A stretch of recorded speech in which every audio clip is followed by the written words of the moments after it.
is Pretty Much Pop here at the topmost of the Popamost. Today we're discussing the enduring cultural prevalence of the Beatles in light of the recent release of Peter Jackson's documentary, Get Back. This is Mark Linsenmeyer. My favorite Beatles song growing up was I Am the Walrus. I'm Dave Hamilton. I do all kinds of things. I'm a musician, I'm a podcaster, and my favorite Beatles song is Ticket to Ride. My name is David Brookings. I'm in LA. I work for Apple Music on the catalog team, making playlists and such. And I'm a musician, just put out a new record. I'm a Beatles fanatic. And if I have to pick a favorite today, I will say If I Fell from A Hard Day's Night record. So Dave Hamilton and I go way back with various bands and podcasting things. David Brookings I've had on Nakedly Examined Music, and his music is great. And, I called you because you were the guy notorious for recording yourself singing solo every single Beatles song in their entire catalog. They're all on YouTube. How did I leave that out? Yeah, I went on this crazy project 10 or 11 years ago now and did all 209 Beatles songs in 209 days, I called it. Trying to do all of them with acoustic, yeah. Oh my. And finally, I'm Colin Marshall. I'm an essayist on cities and culture, topics like that. I live in Seoul, South Korea. I write for OpenCulture, and I started listening to the Beatles only very recently. I'm 37 now. I started at 35. So it was a long road. It wasn't winding, but it was long to get to the Beatles. Very crazy. Yeah. So in terms of sort of the backgrounds, I feel like the height of my Beatles fandom was maybe in high school. And I think they taught me how to write songs. And they became the benchmark for all these other bands, that REM would come along, these things that they had a sound, but they didn't necessarily consistently have songs. New musicians would come into my band potentially to play. Are you actually writing songs? Are there something that will go through my head later or not? And also just teaching me how to arrange something, use fairly simple elements and use them in a wonderful layered way. And that's sort of still what I see as the ideal, even though I got into lots of weird kinds of prog and jazz and stuff later on. But that's sort of the core of what it is to produce music that I can actually understand is the Beatles. My entrance to the Beatles was interesting. I was a very, very new drummer, and there was a guitar player from Germany that was staying with our house because he was interning at my dad's company. And he had learned English primarily by learning Beatles and Beach Boys songs. And he was a guitar player. He stayed with us for about a month, and we mostly played Beatles songs together pretty much every night until he left. And it was this total immersion. I had known the Beatles from listening to them and hearing my parents' records, and I was maybe 14 or 15, but this was my first immersion into the Beatles where they became mine. And then several times throughout life, that has sort of happened again. I'll get deep into the Beatles and then sort of get out of it and get deep into it and get out of it. And like you, Mark, they are, for me, the benchmark against which all songwriting winds up being compared, whether I mean to or not. Yeah, David, what's your, obviously, you know these things inside and out. So when I was growing up, and I just turned 43, so I was an 80s kid, right? My favorite show was the Monkees on MTV as they were re-airing those in 86, 87. And then someone said, the Monkees, they made this to try to, they're sort of trying to emulate this other band, the Beatles. Well, at the same time, my dad found this box of records he had, and he had great 60s stuff, Doors and Turtles and Lovin' Spoonful and Dylan and Beatles. And I saw he had the Help album, and I saw their hair, and I just thought my hair looked like theirs. So I wanted to see what this was about, what it sounded like. And it was the best sounding thing I'd ever heard. And so I got a guitar not long after that. I was 9 years old. And instantly I don't know, it's fascinating why certain music makes sense to your heart and your soul and just feels like you. It just felt really natural, and I started writing songs not long after that. I feel very lucky that, for better or worse, that was very obviously what I was going to do in my life's path, and I give them almost all the credit for it. It was the best stuff I'd ever heard. It still is. Yes, and your songwriting is pretty directly Beatlesque. Even, I don't know, are you more of an early Beatles guy than a later Beatles guy? I think that their early stuff is criminally underrated because I think most people say later Beatles is better. And I don't think that's true. I'm not saying it's not more evolved and there's more texture and a lot more stuff going on, but to write the stuff they wrote when no one else was writing like that. And the reason that they're my favorite is because I study songwriting so much, not just from them, but that whole era writing, Everly Brothers and Chuck Berry and Beach Boys and early Stones I love. And I love Tom Petty and It's all Beatles-centric type stuff. But when you listen to the bridge of From Me to You, let's say, nobody writes like that. For that song to be in C and then just flip to G minor 7 is absurd. And certainly for 1963, unheard of. So their writing was so far ahead of its time and of what other groups and bands were doing. Other bands back then mostly weren't even writing for themselves. And these guys redefined it in so many different ways, including that you can write your own songs and not have to go after Lieber Stoller, no offense to Elvis, or other people writing for you. You can do it yourself. They were so good, they taught the Rolling Stones that you can write your own shit, Just incredible. All right, Colin, be our naysayer. I can't say anything negative about the Beatles, having listened to their studio catalog. I mean, who could, really? I was reading a description of the Beatles as universally beloved, and that's really not much of an exaggeration. And there's no other band you can say that about credibly. But yes, I saw a tweet a few days ago with all of the acclaim over Peter Jackson's Get Back, which we'll talk about. This tweet said, it's ironic how in the 1990s, there was the Beatles Anthology, that documentary of about 10 parts, which aired on PBS in, I think, 95. And ironic that boomer parents were all forcing their millennial kids to watch the anthology in the 90s. And now millennials are going insane, probably sitting their own kids to the extent that they have them in front of Get Back. Millennials have come around, but then again, most of us were already on board, even in the 90s with the Beatles. I was, I guess, an exception. I don't quite know why I didn't latch onto the Beatles at the age you're supposed to in your early teens. Sonically, I guess it just didn't do it for me, but at the time, no 60s music did. The early 60s music of the Beatles or other bands, it seemed a little too, as a kid, I would have said it sounded too simple, and the later stuff I would have said sounded too hippie-ish. It got to be almost a mark of distinction where I felt like if I start liking the Beatles, it's been done. I won't get any points for that. So it got to be too late to get into them to some sense. That's how I felt in my 20s. But then I realized, this is a big hole in my cultural awareness. And if I do listen to the Beatles, I'm going to have to do it right. Every album, read everything I can about the band, every movie, every piece of supplemental material, I'm going to have to engage with. And it took me until about age 35 to get there. But one real trigger, one chapter of history that planted the seed in my mind to really just seriously start listening to the Beatles was a book called The Vinyl Countdown by a guy named Travis Elborough, History of the Vinyl LP. I read it in about 2009, and he gets into a much-told story, but one that was kind of new to me, of the rivalry between the Beatles and the Beach Boys to make more and more ambitious albums. Rubber Soul leads to Pet Sounds, leads to Sgt. Pepper, and that story was very compelling to me as an album guy, essentially. I mean, that's the format that resonates with me the most. I thought, well, okay, I guess if I listen to the Beatles, I'm going to have to listen to all the Beach Boys then, and all the Rolling Stones, maybe all of Bob Dylan. And that's indeed what I'm still doing. I'm still now working on listening to the entire Bob Dylan catalog. But having caught up with the Beatles, I feel like I have filled a hole, shall we say. You mentioned kids getting into the Beatles. My kids are now in their early 20s. But as they were growing up, my kids were sort of force-fed the Beatles. So I don't really count that. I mean, my kids have been spoiled. They got to tour Abbey Road Studios. They've gotten to hear things that people don't get to hear. Wow. And I've been spoiled too. And they came along for the ride, right? So this was great. But watching their friends and looking at the bands over time and wondering which ones will last past us, the Beatles are definitely on that list. A vast segment of the kids that my kids were growing up with were all into the Beatles. Looking at the Rolling Stones, not so much. I don't think they make it past, my generation. I don't know. I mean, we'll see.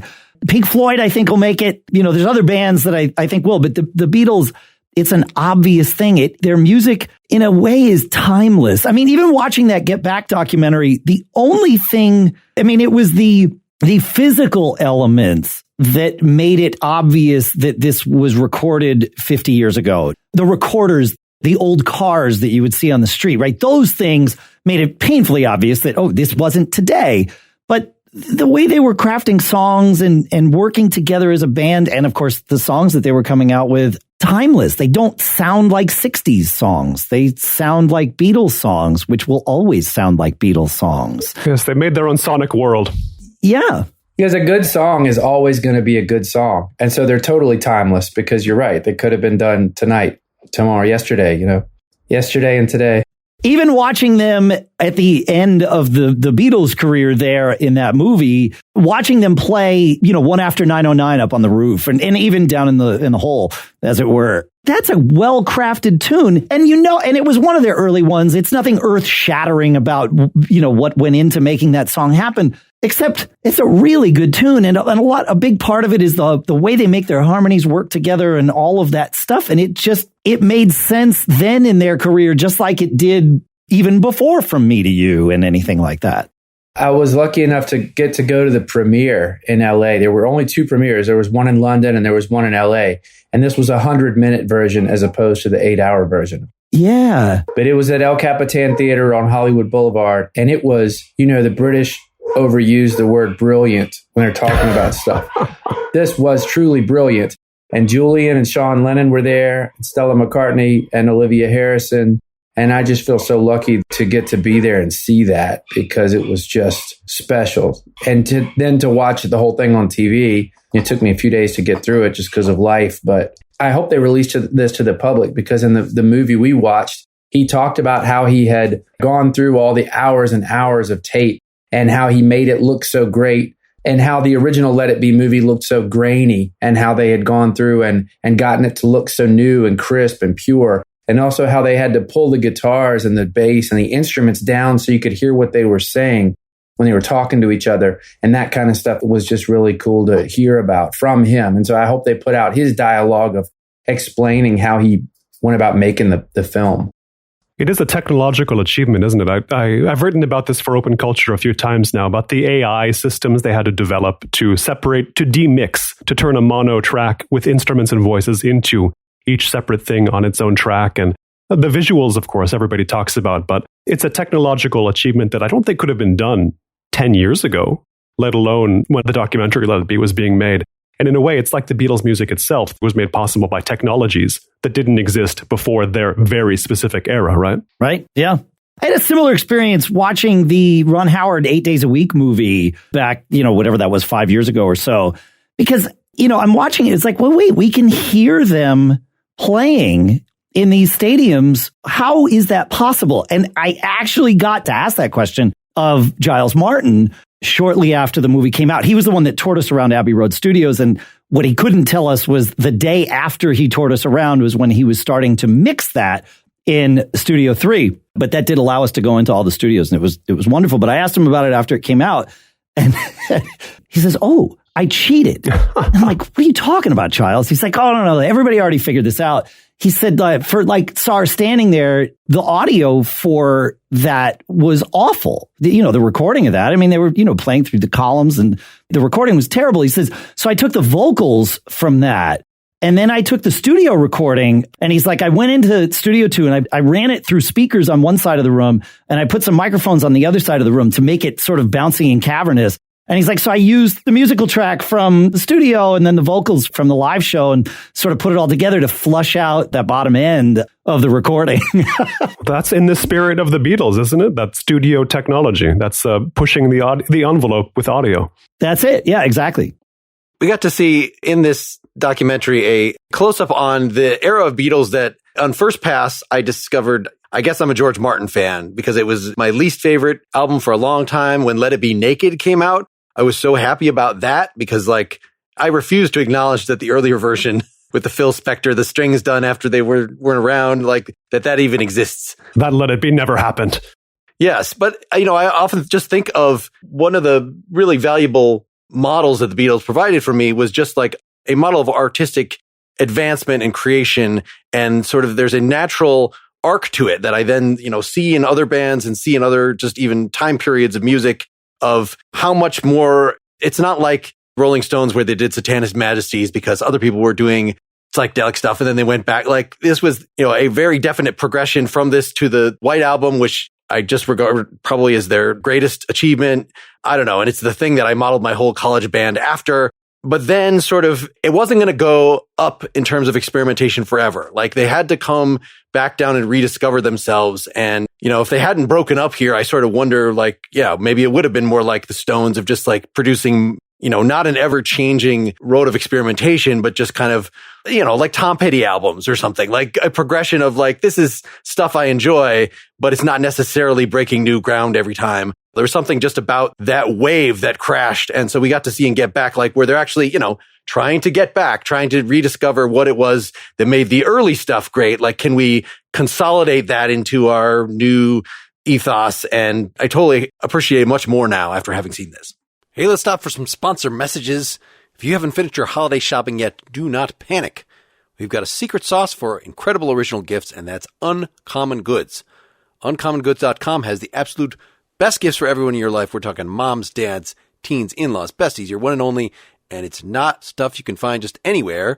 Uncommon Goods has unique and creative gifts, often handmade by independent artists and makers. So skip the gifts that scream last minute and find something truly original at uncommongoods.com.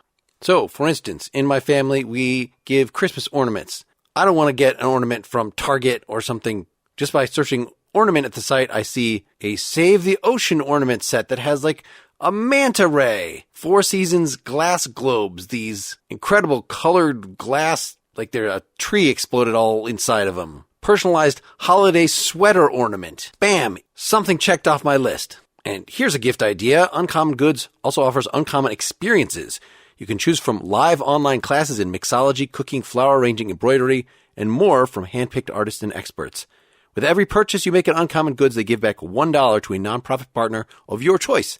They've donated more than $2.5 million to date. To get 15% off your next gift, go to uncommongoods.com/PMP. That's uncommongoods.com/PMP for 15% off. Don't miss out on this limited time offer. Uncommon Goods. We're all out of the ordinary. This episode is also brought to you by ZocDoc, which connects you for free with great doctors in your area to go see right now. Because when you need a doctor, you probably don't want to wait a few days, a few weeks, definitely not a few months. So here's a solution. Go download the free ZocDoc app, the easiest way to find a great doctor and instantly book an appointment. You can search for local doctors who take your insurance. You can read verified patient reviews about those doctors, and you can book an appointment in person or video chat immediately. Every month, millions of people use ZocDoc, including me. It is my go-to whenever I need to see a doctor. I just used this for an eye doctor appointment. It was ridiculously easy to use. And whether you need a primary care physician, a dentist, a dermatologist, psychiatrist, any kind of specialist, ZocDoc has you covered. ZocDoc makes healthcare easy. Now is the time to prioritize your health. Go to ZocDoc.com/PMP and download the ZocDoc app to sign up for free and book a top-rated doctor. Many are available as soon as today. That's ZocDoc.com/PMP. I watched Let It Be, the original documentary, as part of my listen through of the Beatles discography last year, and it's a really grimy experience. I don't know how better to put it than that. It's supposed to be depressing because of the Beatles fighting at that point, but aesthetically, it feels somehow dank. I don't know how to put it any better than that, but it sucks. It sucks compared to Get Back. I've never seen something recreated destroy the original. I remember watching it on VHS in the early 90s and just thinking like, I don't ever want to see that again. It just made me, I don't know, it just made me feel, maybe I need to see it again. I'm sure I will at some point. I think rewatching that now through the lens of, or with the foundation of what we know from the larger picture of Get Back, it might tell a different story than we thought we were being told the first time. I don't know, but I'm positing that. I remember seeing the trailer for Get Back, the first trailer, and I thought, this looks like A Hard Day's Night. It was so happy and jolly, and it made them all dancing around and Lennon being goofy, and it was so fun. Fun looking. And when we got to meet briefly over a Zoom with Jeff Jones about it, and I asked him who's the president of Apple Records, and I asked him how it looks so happy, and he said, well, it wasn't all like that. I think the movie does a good job of, and he was totally right, of showing that there was still magic left in the Beatles, but they were definitely having their issues and their moments. I think that all shows on Get Back, on the movie. Get Back tells the whole story, right? Because you're right. Let It Be made it seem like it was awful. And then when the Giles Martin remix of Let It Be came out, a few years back, his commentary and the commentary from them that he included on the extended edition was sort of the first time that we all heard, and I think his words were somewhere along the lines of, what I'm hearing as I listen back to this stuff is a band that's having fun in the studio. You know, I'm not hearing that all the infighting and everything, and sure enough, there's both, right? For sure. But I mean, they were productive. Mark, you and I were sort of having this conversation ahead of time, but, you know, I think Paul McCartney, Get Back certainly tells the story, and I think it's correct, although what do we know? You know, we're told what people want us to see, but Paul McCartney was at a creative peak for that 3-week period. I mean, all of that wouldn't have happened without Paul's urging, right? He wanted to play a gig. Let's get everybody together. He was the cheerleader of the whole thing, but his songwriting output was spectacular. And I think everyone in the room knew it, and it didn't necessarily make them happy. There was one moment where George, the camera was on George, and he wanted to work on something of his. I forget which song. It wasn't something. It was a different song of his. And Paul was doing one of his songs, and it might have been Get Back or something. And you could see this realization wash over George's face that, okay, I'm frustrated because I want to work on my song, but we're working on his song. But I'm also in full agreement that we should be working on his song, because what that guy is pouring out right now is pure magic, and we need to capture it. And my stuff has to take a back seat, and it sucks. But I'm 100% on board. And it was a 10-second moment, but you can see it in his face. Like, he's like, crap. Yeah, let's go. Like, I'm in. You're right to highlight this. I was thinking of a similar scene in Get Back where I think it's not the same one you mentioned, where George is pitching All Things Must Pass. And John, I believe, says, do you know what music we make here in the Beatles? Is giving him a hard time. And Beatles fans seem to believe that All Things Must Pass is good, but it is not a Beatles song. And I got this reinforced that the band, they needed to please each other. That was one important point is, yes, sure, they're all in their own ways geniuses, but they could get shot down by the other three. Each one could get shot down by the other three. And in the case of the ultra-productive Paul, he needed to be shot down occasionally, right? Not every time. But I was not so much pleased, but amused to see in Get Back so much footage of Maxwell's Silver Hammer, which arguably was the one song that needed to be taken down by the others. But by that point, they couldn't do it, which tells you a little bit about why the Beatles broke up, as the critic Ian MacDonald argues. You're saying a lot there. And just on the George point, I think All Things Must Pass, from what I know, he didn't want it to be a Beatles song because he intended it. He knew he had so much material, and he's even telling John in that movie, I think it would be cool for me to go off and do my own thing, just see what we could do on our own. What was happening in Get Back with that song? I think he was rehearsing it. It was one of his new songs, but he had Not Guilty too, which they tried for the White Album and ended up coming out on 33 1/3 10 years later. And that was another really cool thing along those same lines to see Paul playing Another Day, which wound up on a single right before Ram. And then, I wrote this last night, and he starts playing Backseat of My Car, which was another really cool song off his solo records. But what you guys were saying, Dave, what you're saying about McCartney, the dude was incredibly, first of all, he pretty much dominated. And the reason Paul is my favorite Beatle, with all due respect to the others, and especially John on anniversary death day as we're recording this, is that McCartney, I think, kept the Beatles together and spearheaded every project from Pepper to the very end. And yes, to really see it laid out like that, how brilliant he was to write the song Get Back just on a bass, playing it like a guitar, was amazing. And yeah, he had so much shit. There was a great bit where Lennon says, yeah, Paul would work on your song once we'd done Maxwell Silver Hammer 35 times or whatever it was. But I mean, when you're bringing that level of stuff in, no one could keep up with him then. He knew that what he was writing was great, and everybody else knew that it was great, and also knew that Paul knew that it was great, and they hated it. Because it sucks to be in a room with somebody like that. But it's also amazing to be in a room with somebody like that. And you just got to suck it up in those moments. Yeah, absolutely. I think the film really showed how George leaves and Twickenham gets kind of set aside because they talked about how cold it was there and camera in your face at 8 a.m.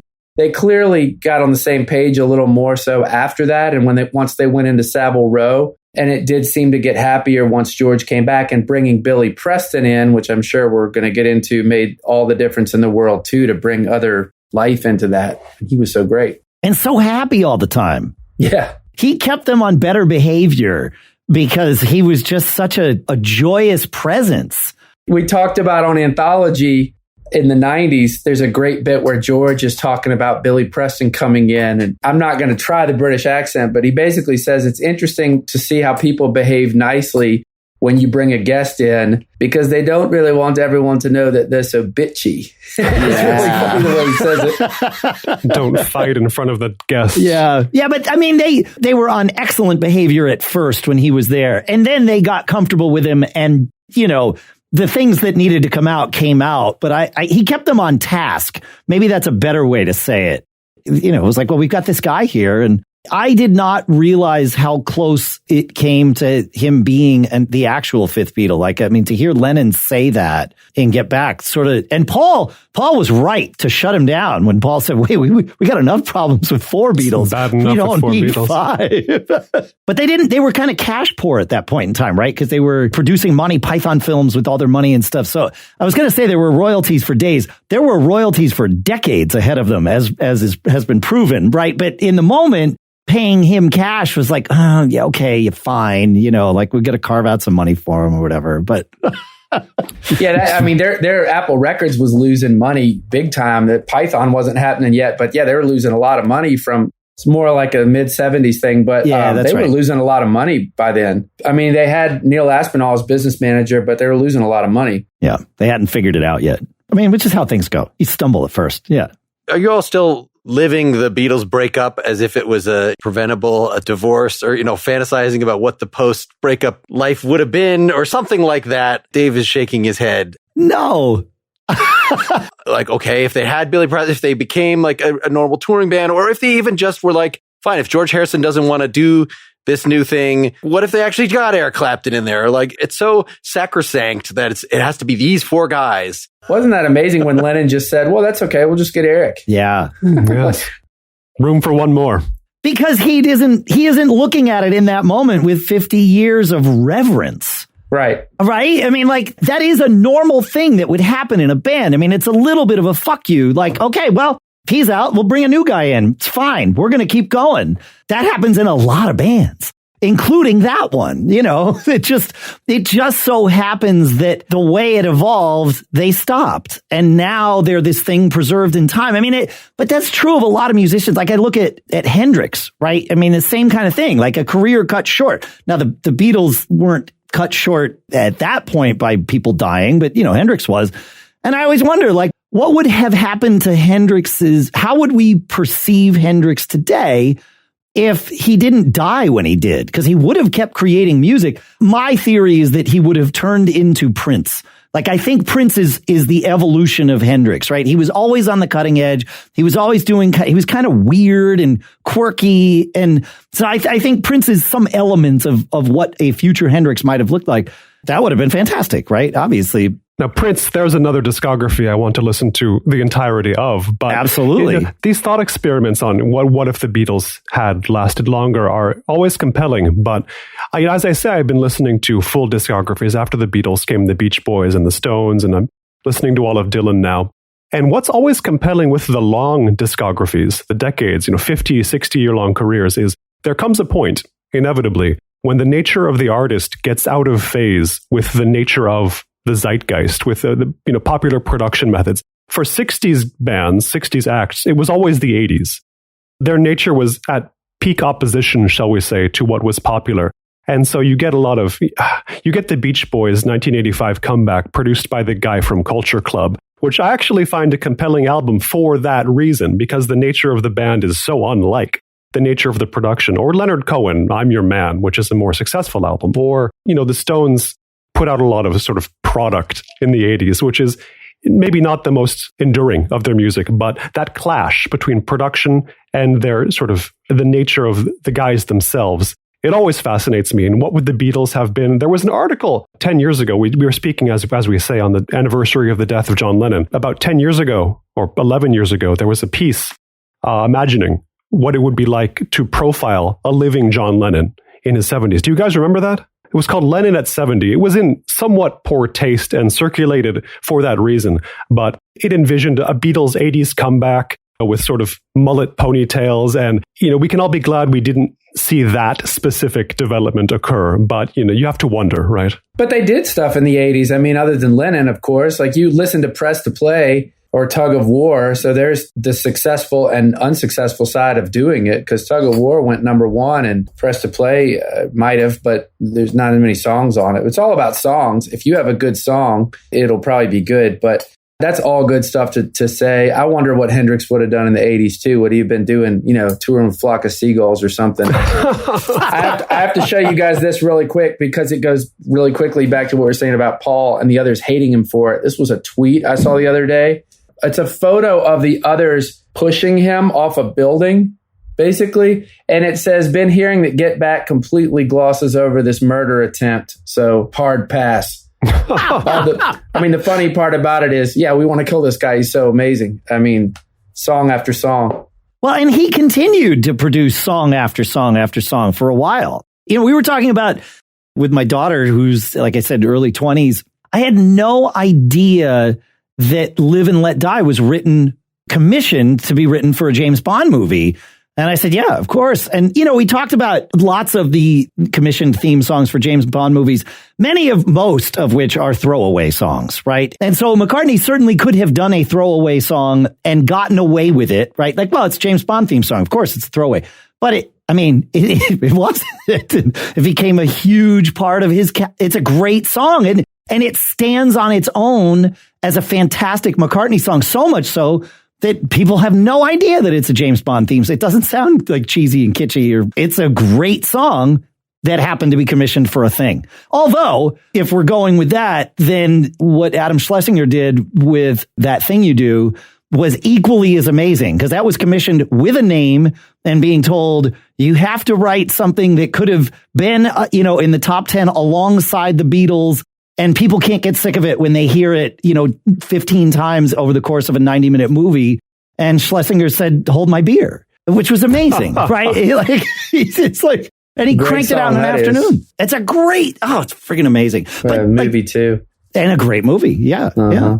It does seem that Get Back Paul has come out very well of Get Back. His profile has been raised further still, which is funny because you look at music media from the 80s, to bring up that decade again, and Paul McCartney is public enemy #1 in those days. He can do no right. I mean, it seems like everybody just wished he would go away 40 years ago or so. But now, with McCartney 321 and Get Back, he's arguably the most beloved celebrity alive. Would I be too wrong to say that?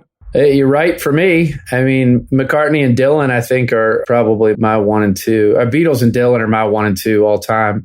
But, what would have happened if McCartney had been shot in 1980? How different world would that have been? A lot of people, Lennon never really got old enough to make, not all the McCartney stuff is great, but most of it's pretty awesome. And that dude's 78 and still doing great stuff. The most recent one, the quality that guy's still doing at almost 80 is unreal. And that he's still performing and touring and doing pretty well at it. It is odd, though, that it takes a special kind of geek to go through a phase of like, I'm going to listen to all the early Wings and McCartney solo stuff, let alone the Lennon stuff, let alone the Harrison stuff, that there's such a drop off. I don't know the sales numbers or whatever, but like that the Beatles are this canonized central thing. And that even though McCartney, like some of those songs, it was just entirely random, whether they appeared on the Beatles thing or appeared on one of his solo things, a year or two later, it's entirely consistent.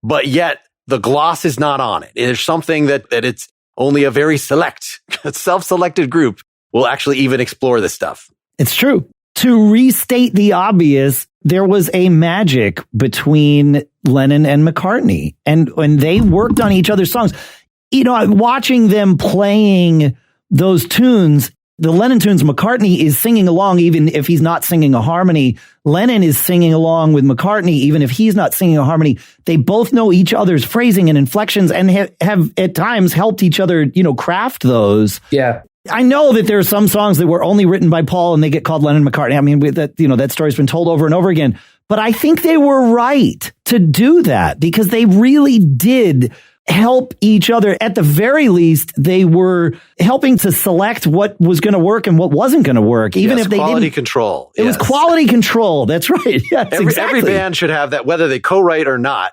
That you got to have people in there. I interviewed somebody from the Mekons, and I think all their stuff is group credited. It's clear that the role of some of them is merely to say no. Is merely to say, like, they don't come up with any original ideas. It's just to be a quality control voice.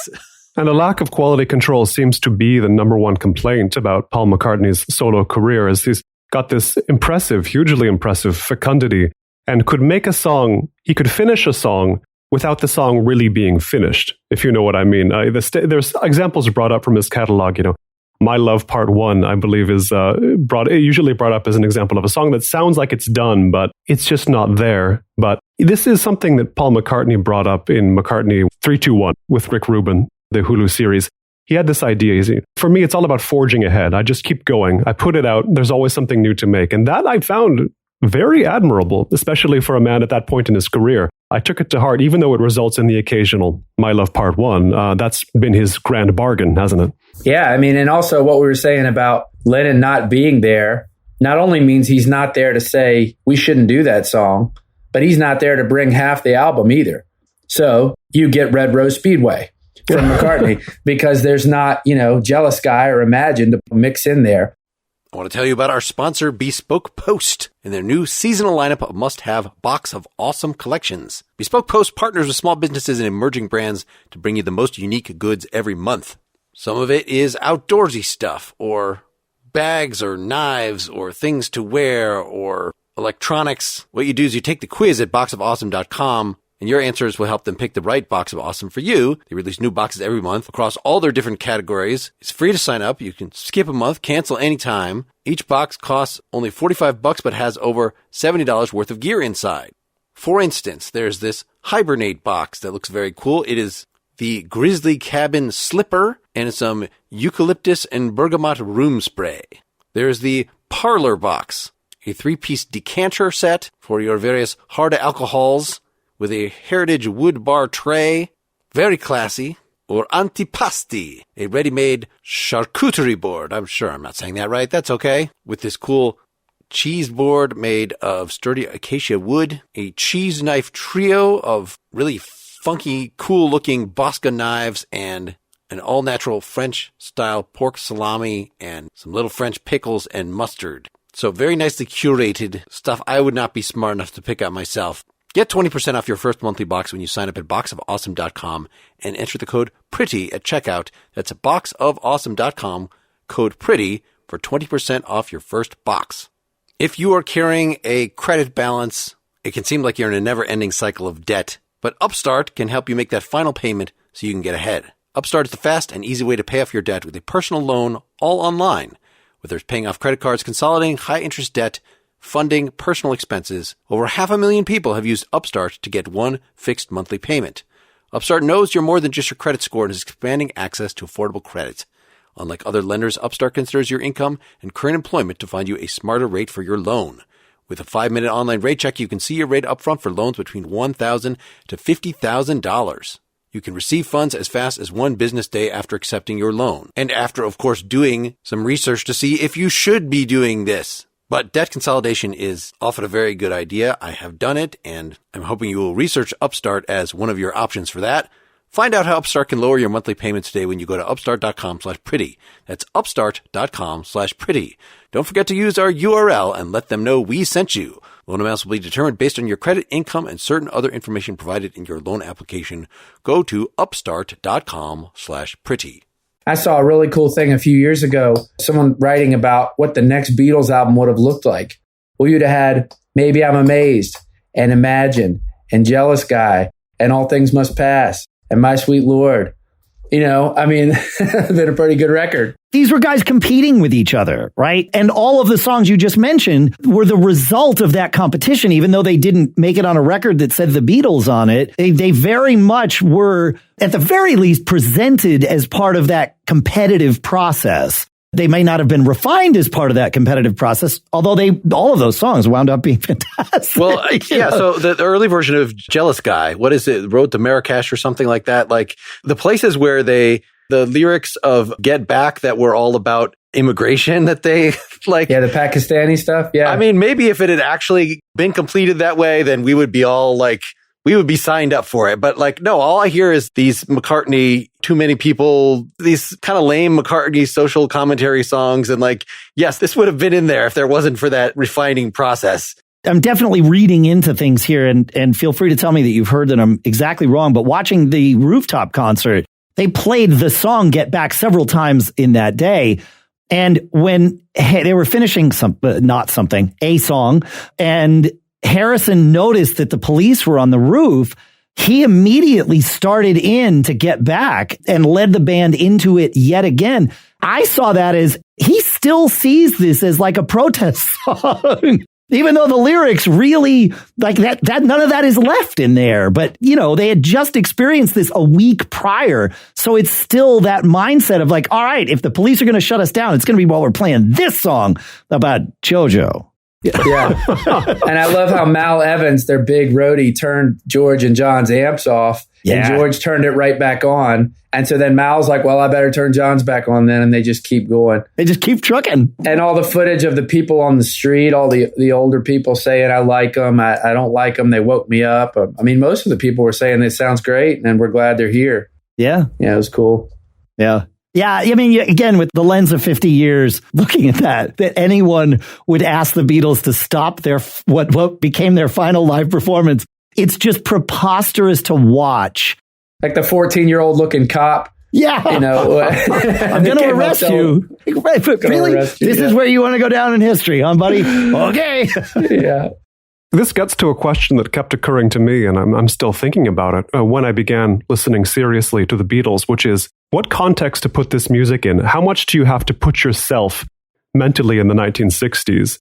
And how much can you listen to it simply in the present? As we say, there are little kids in the 2020s who are getting into the Beatles now who know nothing about the 1960s. But at the same time, they're inseparable from that era. And to a degree, you have to put yourself back there, don't you, to see exactly or to know exactly what was so exciting about a song like I Want to Hold Your Hand, which I've read so much about artists, Bruce Springsteen, Bob Dylan, who heard that song and it blew their minds and they had to change their entire worldview and lifestyle and they changed their entire relationship to reality. But I have to admit, I don't dislike that song, but I would really like to have my mind blown by it. And I haven't figured out a way to do that, if you know what I mean. It won't happen. But we still get to hear that song and enjoy it. And I think the fact that Get Back stopped being a protest song through its evolution speaks to how the Beatles either intentionally or accidentally stumbled onto creating timeless things. But I don't think it was accidental.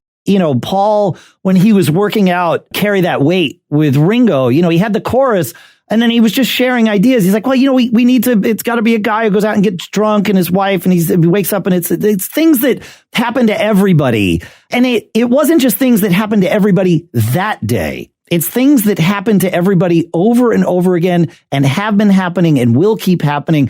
Again, I think there was something in there where they understood how to make these things not so set in the 60s. I mean, it was only a couple of years ago as a Beatles freak that I found out that Come Together was also a commissioned song of sorts for Timothy Leary, right? I mean, it was a campaign song. Yeah. It's ridiculous. I mean, it would be a terrible campaign song. Of all 1960s figures, Timothy Leary. Yeah. I need to admit that it's been long enough since I listened to Get Back or Abbey Road that I kept waiting, like, when are they going to start working on Come Together? I know what you mean about being able to separate listening to them now from then. That stuff's still timeless. I'm never going to know what it felt like to be listening to the radio in February 64 and hear that song coming on the radio for the first time. It's kind of like I'm a little old to see Goonies for the first time. I had to see it in the 80s to really grasp that coming out right then at that moment in time. But those songs still, if they were some kind of emo band just coming out and about to put out their first record, that's interesting to think of too. Would they still hit? And I think they would with those songs. But a lot of it is, so much of it is time and place and when you come out and they were just right for the moment in so many ways. And those songs are miracles, like you've seen it written before. And I mean, for this still to be good and sound so fresh still and look so fresh as they're recording it, like you were saying, Dave, it just all adds to their whole thing. This is a non-Beatles example, but there's a film writer by the name of Tom Anderson. I was reading an essay of his about, and then he kissed me. And he said, I heard that song when it came out. Was it 63? He was driving along to college at the University of California. The song comes on, and then He Kissed Me comes on. He has to pull the car over because he's so overpowered by the novelty and the sort of new world this song opens up. He can't actually drive. He has to pull over and just listen to the song. And I'd be lying if I said I didn't wish I could have a taste of what it is to be just so overpowered by a song, especially a song like that for the first time. Yeah. Oh, man. I mean, I'm never going to know what that was like. I know what it's like to hear a Justin Bieber song for the first time, and it ain't the same thing, I'm imagining. You weren't overwhelmed? No, I got to hear Smells Like Teen Spirit for the first time. Oh, yeah. That's probably like as close as we can get to that feeling. That was completely different and new from everything else. Yep. You know, I distinctly remember the first time, I think probably I saw the video of Smells Like Teen Spirit. And my first thought was like, oh, I see how that combines certain hard rock, and I saw, okay, this is a combination. This will get famous. But like, it was not like, wow, this is moving me to my very soul. It's like, yeah, I see this is how this is repackaging a couple of familiar elements into a new combination that this is definitely going to break big. So that says more about my closed-heartedness probably than anything else. Yeah, you were right. Yeah. My daughters are 15 and 4, but I try to really take in what they're listening to and what they like. I think the closest, this is crazy sounding, but the closest thing now that we have to the Beatles or Nirvana might be like a Billie Eilish. So crazy huge. Why is that so huge? I don't know. We should definitely, Well, I'm glad you bring up Billie Eilish, because I was thinking, I too thought of Billie Eilish while considering the Beatles a little while ago and thinking, there's a quote from Clive James, the late writer Clive James, of whom I was a big fan. He said in some interview in the 2000s, I don't care about originality in culture. Vitality is all I care about. And I've kept that with me. I think I agree on some deep level. But vitality is maybe the signal quality of the Beatles' music. Vitality in the 1960s, vitality today. And vitality, I would argue, is the quality signally lacking in much pop music today. Billie Eilish is an extreme example, but much of what I hear, I live in Korea, of course, but when I hear the Western stuff here that makes it into the gym playlist or what have you, it sounds like it was composed and recorded in a kind of haze. There's a sort of antidepressant feeling about it all, if you know what I mean. The vitality is simply not there, and I don't want to sound like a middle-aged guy complaining about the kids' music these days, but... Well, we can't help it. We graduated as a culture from LSD to Prozac, so maybe you're exactly right. It could be the drugs. I mean, Paul McCartney himself has said this. What was the 60s? It was drugs, basically. That was the foundation, in some sense, of what we were doing. And as the drugs change, so the music changes, perhaps. But you're right about that Billie Eilish thing, but she is talented. I mean, if you try to listen to that stuff from the way they listen to it, there is something cool about it. But I know what you're saying about there's this apathetic quality to a lot of stuff nowadays. And I think that's a sign of the times too. A lot of these kids, I don't know. What would you say Billie Eilish is sort of about? What is she about? I think it's a cool story that she writes and produces stuff in her parents' house with her brother, and that he helps write a lot of the songs. And I saw a cool documentary on her the other day. Since I work, for Apple Music, I have to try to stay up on sort of to a degree the modern stuff. I'll always rather go listen to some Kinks album I've never heard before, or Blonde on Blonde for the 80th time. But I do have to sort of know of it. It's hard to say what they represent. And it's just like me saying I saw Goonies way too late. I can't say. It's generational. We got to stop comparing Goonies to the Beatles, though. I'm so sorry. You're right. It's more like Star Wars. There you go. Yeah, because Star Wars is timeless, too. I never saw Goonies, and that's the last I'll mention of it until recently. That's what got me thinking about it. There you go. Star Wars is a good comparison because Star Wars is big enough that people have tolerance for mass consumption of minutia about it. Right. Whereas with a band, there are very few bands, there's just so much competition. That are a religion? Well, that can cut through the noise and gain the sort of popularity that they could actually do experimental stuff and have the public interested in the dynamics between multiple distinct songwriting personalities. Like that seems a really rare thing.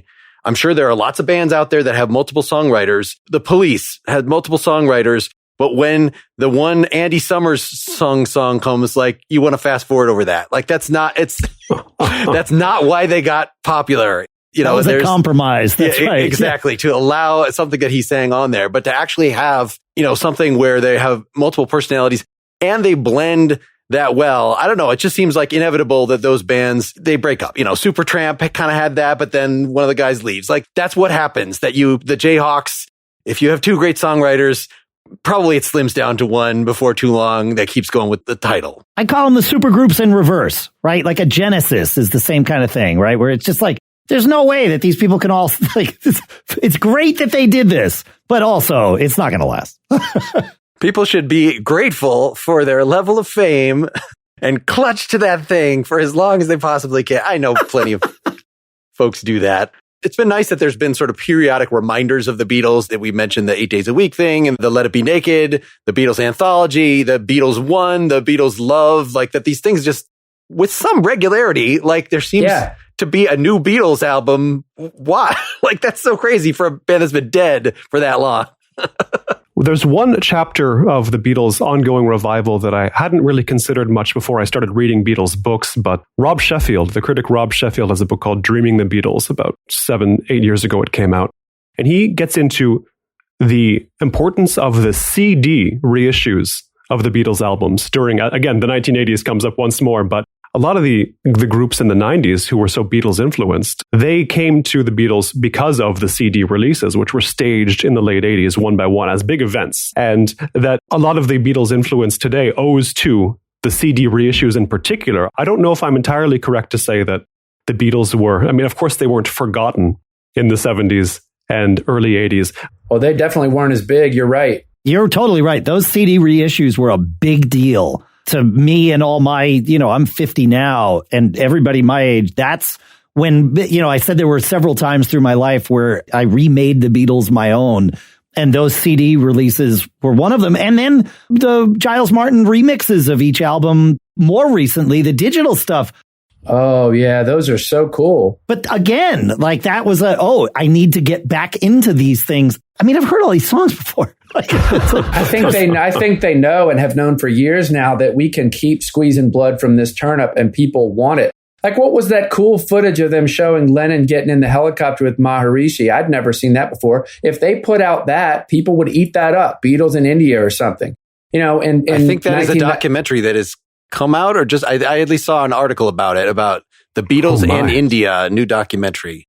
Yeah, I posted something about it a few days ago, but I'm not sure if that's what you saw or not. But you're right. Every few years they put it out and it's awesome. Like when Live at the BBC came out, that was a big deal in '94 to hear all those radio releases they'd done for BBC. It was really cool. It's always something every few years. All right. Well, thanks, guys. We didn't have anybody trash the Beatles and say they're overrated. Those people are out there. They're billionaires. And wouldn't it be nice to sort of level that off? But the billionaires get to then spend a gross amount of money to like go to space, and it just, or, have a major helping Africa. There are at least arguments for like why power should be in this hands. And I think, comparably, I'm not actually in favor of billionaires, but comparably, the fact that the Beatles have hogged so much airtime from the rest of the universe, at least at the time, enabled them to, so that even like a minor Beatles song, even though like Across the Universe, or I don't know, the day of You Know My Name, Look Up the Number has not yet come, but it'll come, where that is like the theme to an entire film or something like that. It just lets like something that would have just been a cult band thing, like Syd Barrett's solo albums or whatever, actually become part of the mainstream. And that's something that I think post 60s has never been reproduced. There will never be another Beatles. We all know that. And not just there will never be another John, Paul, George, or Ringo, but there will never be another entity occupying the cultural space of the Beatles. Too much has changed. The cultural and technological and economic factors that gave rise to the Beatles are gone, for better or for worse. Many of us are thinking for worse these days, but at least we have the music. We're just not big enough K-pop fans or whatever, I'm sure. Don't get me started. Don't get me started. Oh, that one guy left. Like, man, I'm so...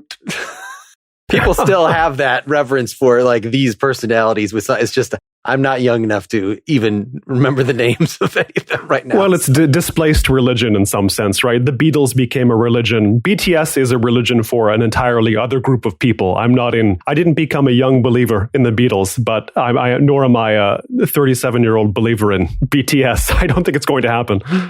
All right, David, plug your album before we get out of here. What's your new album? Well, I just happen to have it right here. It's called Mania at the Talent Show. It's the 9th record I've ever put out. It just came out on November 12th, which was my birthday. It's 12 songs, one cover of a Tom Petty song called Magnolia, one of his lesser-known songs, but a really cool song. I'm psyched about it so far. It's just crossed over 35,000 streams between all the major streaming places, which is cool for little old me. So I'm going to work hard on it, keep at it with writing songs and playing.